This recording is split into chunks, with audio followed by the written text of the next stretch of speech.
محترم سامعین، السلام علیکم۔ اس میں کوئی شک نہیں ہے کہ جو بندہ جس گھرانے میں پیدا ہوتا ہے وہ اسی گھرانے کے دین پر ہوتا ہے۔ اگر بریلوی کے گھر پیدا ہوا ہے تو وہ بریلوی ہوگا، دیوبندی کے گھر پیدا ہوا تو وہ دیوبندی ہوگا، اہل تشیع کے گھر پیدا ہوا تو وہ اہل تشیع ہوگا، اہل حدیث کے گھر پیدا ہوا تو وہ اہل حدیث ہوگا۔ جو بندہ جس جماعت میں پیدا ہوتا ہے وہ اسی کو ہی حق سمجھتا ہے۔ صحیح بات تو یہ ہے کہ جب انسان بلوغت کی عمر کو پہنچتا ہے تو اسے اپنے آپ کو، اپنے فرقے کو، اپنی جماعت کو قرآن کے اوپر پیش کرنا چاہیے اور دیکھنا چاہیے کہ کیا میرا فرقہ، میری جماعت اس قرآن کے مطابق حق پہ ہے یا نہیں ہے۔ جب ہم پڑھتے ہیں سورہ بنی اسرائیل، سورت نمبر 17 آیت نمبر 9، اِنَّا بے شک، ھذا یہ، القرآن قرآن، یہدی وہ راہنمائی کرتا ہے، للتی اس راہ کے لیے، ہیا وہ جو، اقوام سب سے زیادہ سیدھی ہے، وَيُبَشِّرُ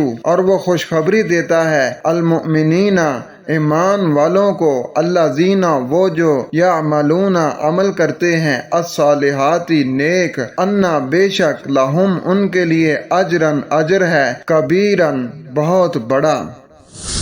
یقیناً یہ قرآن وہ راستہ دکھاتا ہے جو بہت ہی سیدھا ہے، اور ایمان والوں کو جو نیک اعمال کرتے ہیں اس بات کی خوشخبری دیتا ہے کہ ان کے لیے بہت بڑا اجر ہے۔